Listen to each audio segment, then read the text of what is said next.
Hey, my friends. Let's really kind of not beat around the bush. 2020 has been a very challenging year, and I thought we would do maybe some good heart-to-heart discussion with a good friend of mine. So we're doing something a little bit here at Stop Doing Nothing. We're always expanding our technology and cameras and lights and all that tech stuff. Um, and I consider myself pretty serious in the geek world, but there are some other geeks out there, believe it or not, with the billions and billions of people in the world, and there are few people that can keep up with my geekery. And one of those people is a friend of mine in Florida, Phil, who's a fellow speaker. We met. I keep saying I want to say years ago, but I think it was decades ago, or at least a decade Long time. plus ago. And I can't remember the hotel. I remember there was a bar, like a circular bar in the middle. Yeah, where were we? Philadelphia. Was it Philadelphia? We were in Philadelphia. Yeah, it was in Philadelphia because we'd connected. Yeah, and you had just gotten a big bright purple pair of socks, and we bonded over socks. That was the That's first right. thing, and then right, and then the technology, of course, second, and then the fact we're both speakers third, which is an interesting way to bond with people, right? Because Ex- like, dude, socks, awesome. Socks. Exactly. No, socks are the accent. Socks are the salt of the meal. And matter of fact, still to my day, one of the favorite pair of socks is the Patrick pair of socks. I have a pretty healthy ego, and you didn't help by buying me my own branded pair of socks. So I really appreciate that. But Of I've always course. wanted to do. Phil and I have done some interviews, I think some podcasts and some joint things in the past. I'm not sure it's ever been on video, but I thought I'd bring Phil on for kind of maybe like an end of year recap. We're going to talk about some light, fun things, but we're also going to get a little bit serious because I think that it's good to address some of the things that have been a little bit challenging in 2020. It really has, and I know Phil's a great guy to discuss this kind of stuff with. And so we just kind of have a list of things we're going to go through. But first of all, for Phil, for the people that don't know who you are, can you kind of give us a quick rundown of who you are, where you live, and what's going on in your world this morning? Sure. So I'm Phil Gerbyshak. I live in a little suburb of Orlando, Florida. Right now, Claremont, but I'm moving to Winter Garden in the next month or two. Really excited about that. What do I do? So I help sales happen in organizations. I'm first of all, I'm the Chief Revenue Officer of Process and Results. It's a new company that we started last year. Also, still a sales trainer. I really believe that it's important to train on the whole stack of sales, not just one thing, and to help folks with that and to understand sales. And then third, to your point, right, I'm a geek. I love tech. Not for tech's sake, though, right? I mean, Patrick and I think you're the same here, not just for tech's sake, but also just to grow your business and to leverage that. And then when I'm not doing that, I'm a pinball wizard. I love pinball. I've got a wonderful lady in my life that I love, and two bonus kids and two bonus dogs that I'm really fortunate for. It's I don't see too many pinball wizards anymore these days. There's an 80s cafe here in Oklahoma City, and I think there's a couple of pinball machines there. And every now and then you see there's people that have like pinball basements. I don't know if there's anyone Hmm. around Orlando like that, but I know I've seen someone maybe in Oklahoma City like that where like they have like a basement and they bought like all the classic pinball machine games. And that's to me kind of the old school cool video game before it went digital. Yeah. It's hard to beat, a good rubber flipper and a good steel ball and glass on top of all of it. So cool. Yeah, How often do you I, get to I play? agree. Do you still get to play at all? Yeah, so interestingly enough, you say that there's not, but there's an underground of people who still love pinball. I'm part of Uh-huh. some pinball groups there. And now Florida has no basements. Let's be clear, right? That's totally not a Florida thing. So instead, we have pinball museums. We have places, and the reason that pinball isn't as popular as it once was, I believe, it's because you have to pay the licensing for each game because the games often have music. So what happens instead is they give you a museum and they give you unlimited play on all the machines. So I've been to one in Portland, I've been to one in Seattle. I haven't been to the one in Vegas. I want to go. There's one in St. Petersburg, Florida. There's one in Tarpon Springs. And there's actually one here in Claremont, which is really cool. Claremont, Florida, that has that as well. So I'm really excited by that. And then when I can't get enough of that, one, I could fly to Seattle. My brother has some machines at his place in his garage. So he has no cars in the garage, just video games and pinball. And then secondly, if I'm really jonesing on my phone, Stern, Stern, Stern has a pinball emulator that has all the classics. And it's the first time that I've seen Frank Thomas Big Hurt Baseball since I left Seoul, Korea in 95, 96. I didn't, Phil, I didn't realize you had a connection in Seattle. My mom's in Seattle. I have to go up there on the regular. That's right. So I have to land in Seattle and then travel around the Sound over to Gig Harbor. So that's where my brother lives. My brother lives in Gig Harbor. Oh my gosh. Yeah, we gotta talk. Yeah, we gotta talk more about this. Yeah, we go play pinball at my brother's house. Oh, that would be cool if we could ever sync up a trip to go up there too. Maybe do an NSA Seattle speaking trip and a pinball trip and all that stuff at once. We pick our geek friend Sierra up, right? We pick Sierra up on the way through. She could mix cocktails while we all play pinball. Yeah, that's what I need is a pinball machine with a big steel ball and glass on top of it with a couple of drinks inside of me. Wow. So that is cool. For some reason, that just never clicked there. So let's get into it a little bit here. First of all, this is a really weird thing of mine. Are you drinking water, tea, or coffee? Oh, it's always coffee for me until 2:00 in the afternoon. It's almost always, at least in my Tervis, right? So I've got my Navy Tervis, makes me really happy. I got that this year. Just, show a little support for the service that I signed. Funny enough, they accidentally sent me an Air Force One at first. So I thought of you, of course. But I got my Navy one. Got it. Was it the Air Force One wasn't like pink with held your pinky out or anything, was it? No, but it did have a handle with a big nipple. So I could drink coffee that way. Exactly, because that's what we have to have. So we haven't talked a lot in 2020, man. How was business in 2020? So business was entertaining. So it started out, if we remember, started out the year, I actually was gainfully employed. I had a job. I was the VP of sales training at a software company. And COVID hit in March. It made the world very different. I went from traveling to all my business units and all my different companies that we bought to staying home. And then in July, they wanted to go in a different direction than I train in. They wanted to be different focused. I'm a solution seller by trade. I help people solve problems. That wasn't how they wanted to sell, wasn't how they wanted me to train. And so we parted ways in really in September. Then I started with process and results with Chris Johnson, who you know. Mm-hmm. I saw you interacting with him. So we started that up, and I'm working with Chris now. And it's been good. The last half has been much better than the first half, not just because I'm back, not in corporate, but also because now I'm really solving problems because many small and mid-sized businesses either don't have a sales team, they don't have a sales team that's as effective as they could be, or they don't want to have a sales team. So we actually run sales for companies. We create the process, set up the tech stack, and then actually execute on the phone calls that either set up the appointments or set up the phone calls that actually close the business. So it's pretty cool. And it's been good.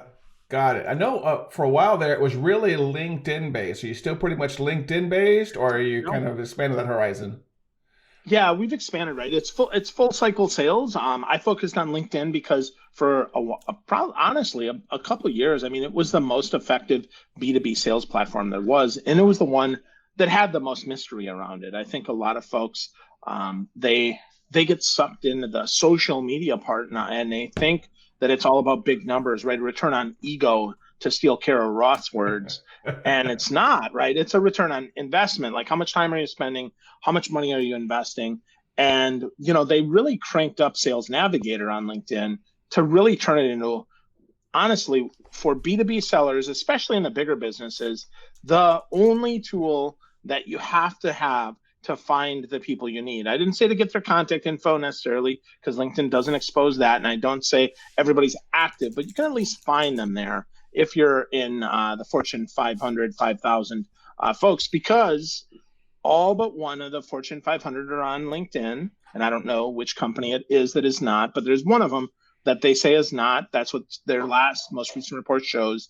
And of the Fortune 5,000, I would venture a guess to say that 80 or 85% of them are at least present there. So you can find a path in. So that's why I focused on LinkedIn so much, because I believe in a path in more than just blasting to try to find it. Though sometimes you don't find a path, you got to do what you got to do, right? You got to go through it, and still go through. If you believe you have a solution that can serve, I really Hmm. believe that you should still make the call. Got it. Go through it, go around it, go whatever way you can get into it. Yeah. So you transition jobs. It sounds like things are working out. You got a great lady and Yep. some animals and some kids in your life. As far Yep. as business here, I have to admit that it really was a good 2020 technology wise. You and I are lucky that I hate to think of disasters, but if my house burned down with my laptop and my computer and my technology and everything, I could run down to Best Buy and be back up and running in business pretty fast. So we can pivot pretty fast. I give my Wi-Fi like 10 minutes. If like the internet goes out at my house in 10 minutes, I pack my go bag and I'm off to the closest coffee shop. So we're really That's lucky. right. Yeah, and I think that, because both of us work in marketing, that a lot of companies really did have to move online. They were gradually moving online in 2020, but no, they had to pivot really fast and get online really fast. So you and I were in a pretty unique position there to be able to help companies like that. If they had a sales force, for example, like in your world, if they had a sales force where all of a sudden they couldn't go visit people and they had to get good at LinkedIn and good at digital lead generation, I mean, you were the man for that. And so you're in a really good position there. For me, it's a lot of the pay-per-click and landing pages and CRMs on almost every. You're a big pusher of LinkedIn because it's such a great tool. I pivot everyone to a CRM. That's the first thing I look at. If you don't have a CRM, then that's the first business tool we're going to bring into your business because everything is based on that. So I think we both got really lucky in 2020. A lot of people didn't get lucky, and I definitely want to acknowledge that. And I really think things are going to get better. I'm not a big fan. Everyone loves this phrase called the new normal. Well, every single day, our lives and business and things are changing, and so there's always a new normal. There was a new normal from January of 2019 to February of 2019, and February to March, and with every election, there's a new normal. We're going to have a new normal. What is inauguration? January 20th, if I'm not mistaken. So we're always having these Yep. new normals. Yep. Now, the pandemic was a huge new normal for sure. I cannot stand wearing a mask. I'm a guy who grows facial hair, and facial hair and masks do not work out well at all, let me tell you. But I'm really looking forward to, just things. Oh, interesting sidebar to things working out better in 2020. As 2020 is wrapping up, interesting sidebar. Saturday morning when I was at the gym, I found out that someone there had COVID, and so now I am on lockdown. I'm in the middle of a 10-day lockdown at home, and I'm gonna go get tested probably after our interview or a little bit later today. The local Walmart grocery store has a drive-through test. But yeah, as Wow. as as 2020 kind of wraps up here, I got lucky not being exposed to it, but I just did recently, and so I'm gonna go take care of that. Okay, so we know 2020 was good. 2020 was bad. In 2020, I know you're kind of primarily a work from home person anyways. Are you still a big fan of that? Or because we were kind of locked down at all, did you miss the option of being social? I mean, I know I did because I'm a very social person. I work from home just to save on the expense and because it's quiet. But did you miss that option? How did that affect you when you were forced to work from home when you had no choice in the matter? Yeah, it's hard for me. I mean, I'm as extroverted as you are, Patrick. Maybe more even. I mean, I love people. I love the ability to hug, to shake hands, to actually see people in person, face to face, to see facial expressions where I can actually look at them instead of having to look at the camera. I mean, that's really tough. So yeah, I missed it, and the other thing that I really missed is the interaction between people, the nonverbal stuff, right? When I'm training, when I'm selling, people do things in person that you just can't perceive even virtually. It's just interesting, right? Like I could shut my camera off right now and I could still be here, or I could mute myself and still be here. Well, you can't do that in person. So you miss a lot of that. I think in some ways that's really hard, but in other ways, to your point about the new normal, Patrick, I think the new normal is there is no normal. And by that, I mean, everything is going to change always, always, always. And now we've been really clear about that. Everybody used to say, oh, well, we don't trust our people enough to work from home. We have to watch them. Well, guess what? They're working from home now. They left Friday. They have not come back. I mean, I remember the day before the lockdown. I told my team that Friday I was in corporate. I told all the folks on the team, I said, hey, bring your laptop home. They're like, what? Just take your laptop home. Pull it out of the docking station. Take it home, and you'll be ahead of the game. We don't know what's going to happen Monday, Tuesday, but just take it home. Well, they took it home, and lo and behold, they needed it. And so we might have saved, honestly, probably 2 weeks of downtime because most of the sales team actually took their laptops home. Now, in some business units, they didn't have that option even, right? They were so used to coming into the office, turning on their stuff. They didn't even have a headset. They didn't have, they didn't have a wireless mouse. They didn't have anything that would have helped them really work more effectively. So I really, I like the choice. I think the choice is important. I have an office now that I go to a couple of days a week. I could go every day if I wanted to, because there's only 4 of us there. So we're totally socially distant, totally safe, right? But it's interesting that without that, I mean, I got work done, but it's hard to be focused and creative when you got 2 kids running around the house, 2 dogs. My sweetie's a remote sales leader. So like right now, I'm grateful that I've got my headphones that are noise canceling, but otherwise I can hear every word she says. And not that she means to be loud, but everybody's loud when you work from home. It's just how it works. Right. Yeah, I am. My wife works in marketing for politics, and she's on some speakerphone calls, and she always has the news on. And so we have a pretty good boundary of, I come to the office and I hide for hours. There are times when I walk across the house that she's working in the living room. We don't even talk. It's not to be mean or to rude, but she's heads down doing something. I'm heads down doing something. And never the two shall meet if one or the other is on a speaker call, because I could, you've got wireless headphones, I've got wireless earbuds. Just because I'm walking around the house doesn't mean I'm not on a Zoom call or not on a conference call. I could, make various trips and do food, do whatever I need to do around the house and still have my earbuds in. I think I've always liked the option of working from home and not working from home. I tend to do some coffee shop work. I've been leaning more towards the end of 2020, looking at an office. There's a couple of good co-working spaces here in Oklahoma City, and before I kind of looked at those as options, but I'm really kind of craving those, these days and it's really weird. I'm one of the people that likes to be around people, but I'll still put on my headphones when I'm around people. Like I'll go to a coffee shop to be social, and the first thing I'll do is put on my headphones and put my head down and go to work. Even in a co-working space, it's like that also. So it's like I like being around the people and having the option, but still I need my focus time. But having focus time by yourself in an office feels a little bit different than having focus time when you're around people. If you want to take a break and have a cup of coffee, and if you and I were in the same co-working space, we could easily do that. We can't do that so easily if we're kind of working in our silo. So do you think going forward in 2021, you're going to go to the office more? You're going to go to the office less? What are your thoughts on that? So that's a good question. Well, because I'm buying a house, I'm carving out some space just for the office, which is different. I think dedicated space is really going to be important for me.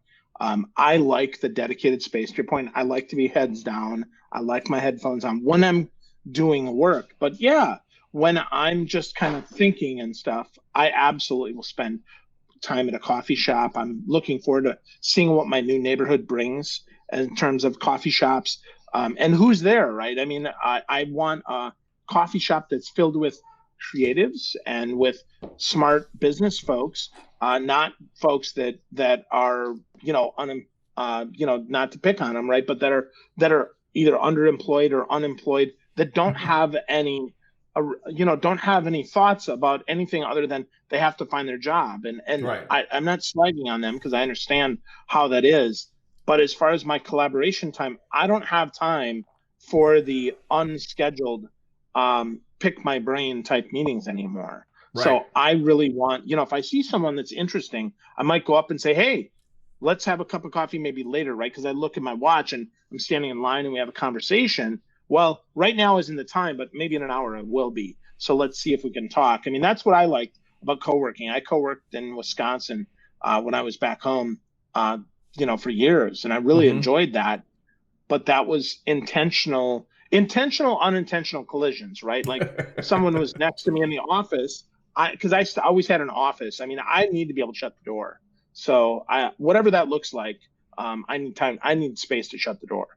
Got it. Got it. Yeah. And for me, I think, like I said, I'm probably going to work a little bit heavier on being in a social space in 2021. Someone jab me with a needle as soon as possible. I have no fears of a Right. vaccine Yep. at all. If it lets me to be more social, it's going to let me go up to talk to see my mom more. I'm very Right. careful now when I go up and see her, and she doesn't see anybody. So someone please go up to Gig Harbor and jab my mom in the arm with a needle as soon as possible, so she can get Yeah. out and about. So that's interesting that your thoughts there on 2021. Now, did the relationship that you're in, is that a relationship that started this year, or was that like last year? That was last year. Okay, But it got really much deeper this year because we were, so first, we're obviously the only people the other one can see. right. So you have two choices there. It either, oh my gosh, I hate your guts, get away from me, I can't stand you. Or fortunately, ours was just the opposite of, wow, this is a great human being. I love spending time with her. I really want to, enjoy and get to know and invest in this. And the time that I took and I made with her. And interestingly enough, I mean, my mom came down in March. And so one of the highlights of my year was that I get to spend 4 months with my mom, getting to know my mom more, while this whole craziness was happening. Because I sent her down from Wisconsin. At first, I thought it was to spend 2 weeks with me, but it ended up spending 4 months with me. And so Oh, the wow. relationship with the relationship with my sweetie and the kids and mom all got way better than I could have ever happened Whew, because we're wow. all we got to see. Yeah, I know, right? I was like, oh my gosh, this is I going don't to know be if I really could do hard. that. My mom and I sometimes Yeah, have a challenge being 24 hours around each other. 4 months. no, same, bro, You same. are a I had the brave same man. challenge. Yeah, well, I thought I was going to have the same challenge. I mean, and truth be told, my mom said the same thing. She's like, wow, this has been a lot of fun. I've really enjoyed spending time with you. But to your point, Patrick, I was just as concerned as you are. Like, you got to be kidding me. My mom's going to spend how long here? Like, I was like 2 weeks. I don't think so. And I'm going to be working from home. Holy crap. I don't think so. Oh, No, it was wow. Yeah. awesome. It was That's magic, good to man. hear, man. It That's was pretty great. cool. Yeah, my Yeah. mom, I went up to see my mom, I think, in 3 or 4 months ago. And we're both pretty strong, strong headed. And I go up there with a to do list, basically the mother son version of a honey-do list. And it's usually, this time it was swapping out all the lights for like LED lights and getting like a whole wood floor replaced. And it definitely puts a strain on the relationship. Plus the fact that neither one of us had been social that much to begin with, but we made it through it. So wow, kudos, man, to sitting there with 4 months with the kids and the animals and the entanglement and the mother. Yep. Man, you are a brave man. You talk about a new normal. That's definitely a new Right. normal right there. Let's pivot back. I'm glad to hear that you're in good shape. I'm glad to hear that you had a good relationship with your mother and your significant other. I want to pivot back to a little bit to business. I always like looking forward to the next year and what's coming up in 2021. I'm sure you're going to be expanding the sales work you're doing, but as far as your business, what do you see different maybe in 2021, or what do you see coming up? Or if I were to come to you and run into like a coffee shop right now and say, Phil, can I pick your brain for 5 minutes? Even though don't let them do it. I need some marketing advice for 2021, Phil. What would you tell me? Well, I think first of all, establish your authority early and often. So get that book written, create a video series, start a podcast, and establish your authority, and then go on other people's shows, right? Get involved, collaborate there, but establish your authority early. That's the first thing that I would say to folks, regardless of your business. If you're a bigger business, you probably need a front person who can be the voice of your organization, who you can be someone that people look to as an expert, as an authority, as someone that is approachable and you can have a conversation with. So that's the first thing I'd say. The second thing I'd say is be frequent. Be frequent, right? So take a video like this and chop it up into 30 pieces and stretch it out over a week, over 2 weeks, over a month. But be frequent. Don't be accidental. I think people are wanting that touch, right? They want to be more in touch with you more often. I mean, I read Ben Settle's email. He writes an email sometimes twice a day. Do I open every one? Absolutely not. I'd be totally lying if I did. Patrick, I see your stuff all the time. Do I watch every video? Nope, I don't. But when I want to, it is available. And I think that's really important for your customers, right? As you're marketing your business, make yourself available and then make yourself binge worthy. Like create something that people are worth talking about. Don't just be an authority that's boring. Don't just be an authority that's frequent, but be an interesting authority that has a different point of view. Take a different tact. One of my biggest things is I believe value over volume, right? So value over volume all day, every day. But don't forget to sprinkle in some of your personality, some of your entertaining factors. Get out there and be there for people. And then last, as that wraps, and Patrick, I know you love this term, right? Done is always better than perfect. So get it done. Just get it done, right? And then do it again. Get better. I mean, if you start doing daily videos in January, think of how great you'll be at doing daily videos by December. And then really think of how great you'll be even by the 1st of February. So just get going, right? Get done. Better than perfect. Start your authority journey now. Find someone to be your spokesperson. If it's you, that's great. If it's someone else, that's great too. And then be frequent, right? Be frequent, be regular, and always add value whenever you can. Got it. The one thing I think I picked up out of there that I'm a bigger, I mean, all your points are great, but the importance of being omnipresent, that's what I like is that's the word I use there, is just kind of being all over the place. I have some Facebook paid ad campaigns going, which I'm a big fan of, especially video ads, because they're just dirt cheap.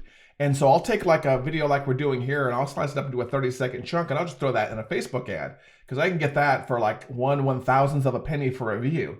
And I get people now that'll Facebook message me or text me like, Patrick, dude, your videos are all over the place. How do I get rid of you? And I'm like, yes, no problem. I love it. That's not, you can block me on Facebook if you want, but I don't mind being omnipresent like that.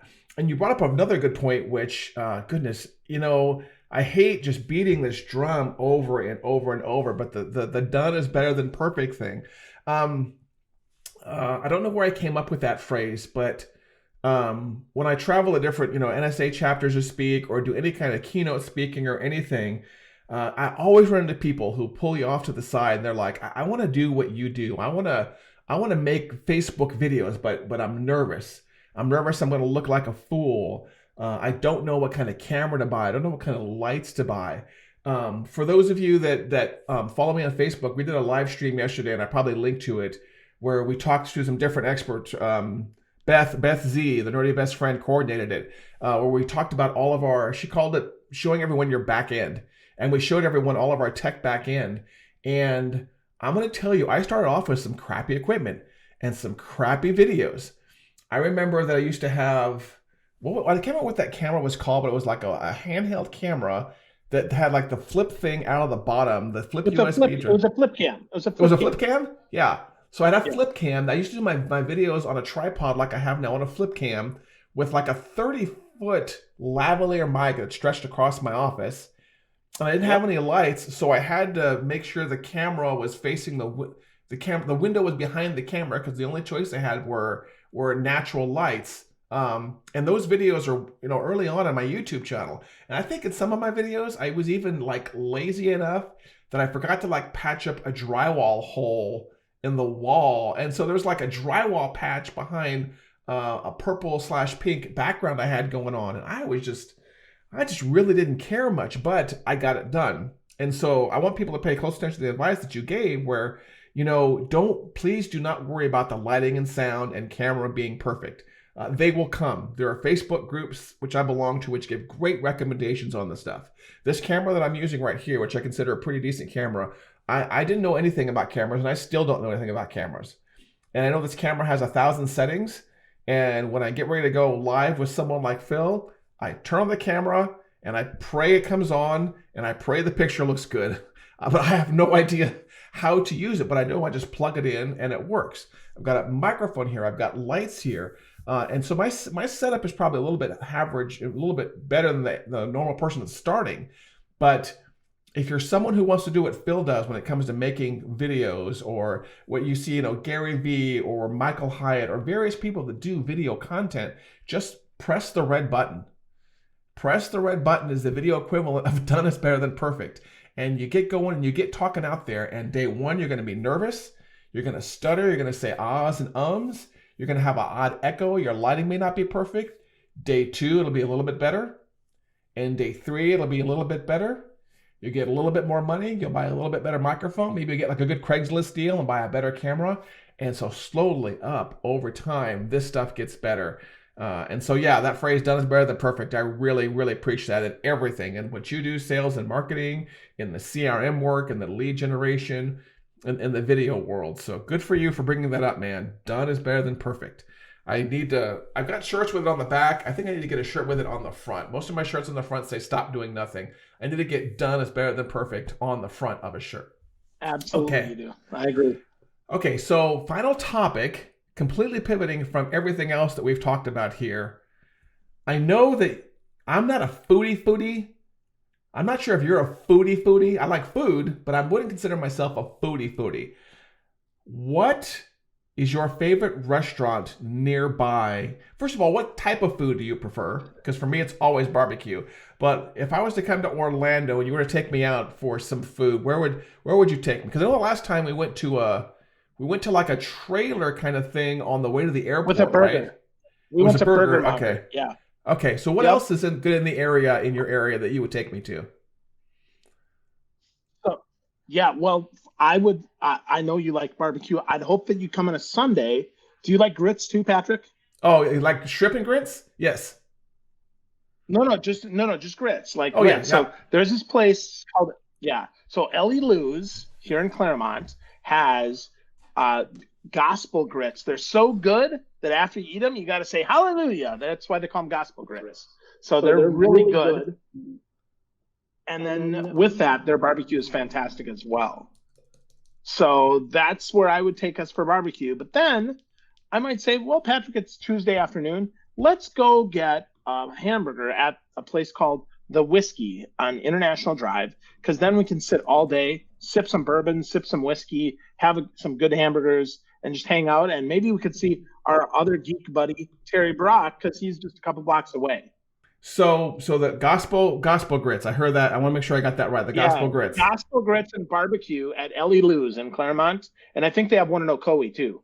Got it. There is, for me, barbecue. There are two places I like to go to. One is really close, and one is really far away. And you know what? It figures both of their names would. Oh my goodness gracious. Well, anyways, I will try to get the names in the chat later. I had them on the tip of my tongue, and my amnesia just kicked in. Anyways, all my favorite places in Oklahoma City are usually barbecue related. And I usually go to the places that I'm a big fan of, like hole in the wall barbecue places. In Oklahoma City, Leo's was a staple for the longest time. That's kind of gone downhill in quality, but that was my first place. Then there's a place south of the Capitol, some shack place. It's kind of a hole in the wall place. That's really good. I just cannot believe I had my favorite restaurants lined up on the tip of my tongue, and I just lost them right there. Man, talk about screwing that up. But yeah, all my favorite places I can think of off the top of my head are the barbecue. Our Capitol, for some reason, there's some really good kind of hole-in-the-wall restaurants like north and south of our Capitol.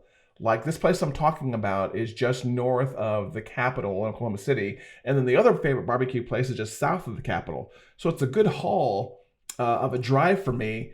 But to me, barbecue is an experience. I go there with my friends. It's a good time to sit down and have a cup of tea. And I like sassy waitresses. I like waitresses that don't take any crap. I like if you like. I don't like the waitresses. Like I don't want a barbecue Nazi waitress, like the soup Nazi waitress. I don't want that kind of guy. But I like the ladies. Like if you're like taking your time, she's like, "What do you like?" I'm like, I like burnt ends. She's like, "Okay, don't stop talking. I'm gonna give you a plate of burnt ends and some greens and some corn, some cornbread. That'll be $12. Give me your money." I like server. I like waitresses and people like that that just when you they can suggest things for you. And the one barbecue place that goes south of Oklahoma City, I really do hem and haw because it's just all beef to me. And sometimes I want chopped, sometimes I want sliced. But I really like places like that that are really good on suggestions. So I'm glad that we're both barbecue fans. And grits, yes, there's a place I like to go here for grits. But it's also got shrimp. I'm a shrimp and grits fan. I prefer shrimp and grits Okay. for sure, but sometimes with barbecue, right? Yeah, I don't want shrimp too. I've already got enough food. These have little bits of bacon in them. They're amazing. Got it. Got it. So any kind of bacon in there is good too. I've I've never met any bacon that I really don't like. Okay, so we're gonna kind of wrap up here, Phil. Just in case someone is interested in the kind of work that you do when it comes to sales training or marketing, how can someone track you down? Well, the easiest place would be to go to processandresults.com and you can check out what we're doing there or find me on LinkedIn. I'm always playing on LinkedIn. If you can spell Gerbyshak, you can find me. It's Gerbyshak.